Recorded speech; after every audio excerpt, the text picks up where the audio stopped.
काय जर कैसे आप तो आता आपण जे ना शेतामध्ये आलेलो होतो बघा.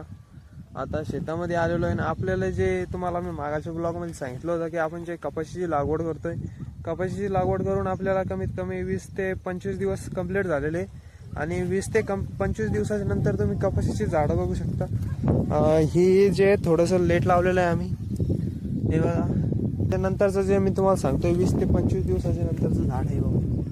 हे जे 20 ते 25 दिवसाचं झाड, हे जे आपलं 20 ते 25 दिवसाच्या नंतरची ही कपाशी बघू शकता तुम्ही कशी आहे. ही अशी काही कपाशी आपली. कपाशी आणि कॉटन तुम्हाला तर माहिती आहे, कापूस जसं की आपण त्याला म्हणतो.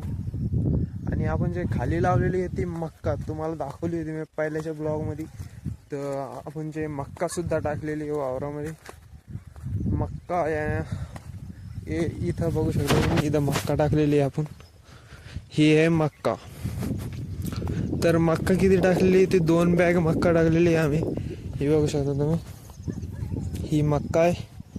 आणि ही बघा ही अशी. आणि हे जे तुम्हाला पिवळं दिसतंय ना, याच्यावरती आम्ही आता खत टाकलेलं आहे ना, ज्याने की युरिया 10-26 ते जे खत आहे ना, त्याच्यावरती ते थोडंसं पानावर पडल्याच्या नंतर ते पानं झडते. तुम्हाला पण जसं माहिती असेल की ते पानं झडते. तर मग तेच झालेलं आहे. थोडंसं पानं हे जे आहे ना, थोडंसं याच्यावर असं ओलसर होतं, मग त्याच्यावरती खत जे पडलं ना त्याच्यानंतर ते वाळलेलं आहे थोडंसं. त्याला काही प्रॉब्लेम नाही आहे.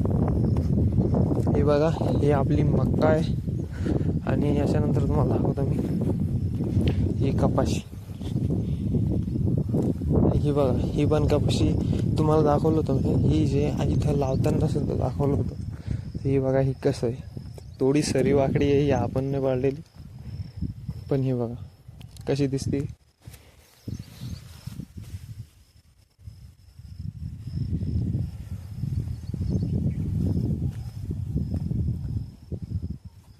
तर ते तिथ बांधापर्यंत आहे आणि इकडे हे तिथपर्यंत आहे. इकडं बघू शकता. तर असं काही आहे आपल्या शेतामधलं पीक तुम्हाला दाखवलं.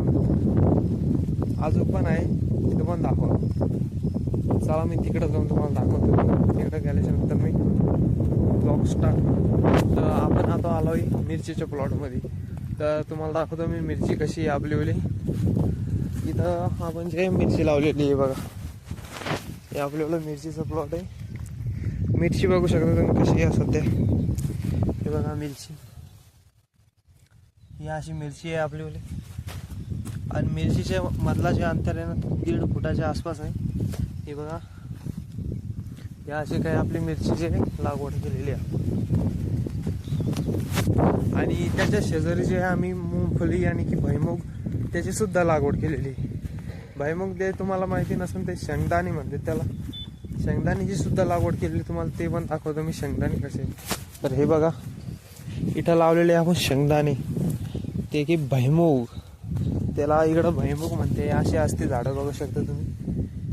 हे असं काही. ही जी सरी आहे ना, ही 2 फुटाची सरी. आणि याच्यामधलं अंतर ते आपल्या मनावर किती अंतरावर आपल्याला टाकायचं ते आपल्या हिशोबानं आपण टाकू शकतो. हे असं काही.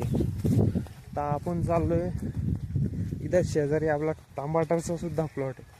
तुम्हाला टमाटरचं प्लॉट दाखवतो. टमाटर जे ते टमाटर तुम्हाला तर माहिती जास्तच फेमस आहे, त्याचं काय विशेष नाही. हे बघा, हे आपलं टमाटरचं प्लॉट.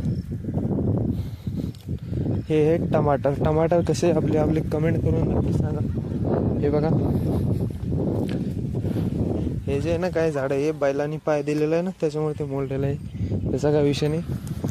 ते याच्यामधला जो अंतर आहे ना, ते 4 फूट आहे. आणि हे एका झाडाच्या मधला अंतर 1.5 ते 1 फूट आहे.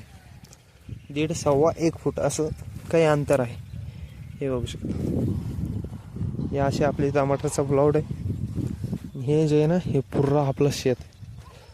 तर एवढ्या शेतामध्ये आम्ही काय काय पीक घेतलेलं आहे मी तुम्हाला सगळं सांगितलं. तर आजचा आमचा जो व्हिडिओ ब्लॉग तुम्हाला आवडला असेल तर लाईक करा. आणि चॅनलवर नवीन असेल तर सबस्क्राईब करा असेच शेतीचे रिलेटेड व्हिडिओज पाहण्यासाठी. तर मी भेटतो कोणत्या नवीन व्हिडिओमध्ये नवीन माहिती घेऊन. तुम्हाला सांगतो मी काय काय करतो आहे शेतामध्ये. तर मग लाईक आणि चॅनलला सबस्क्राईब करून ठेवा. तर मी भेटतो नवीन व्हिडिओ.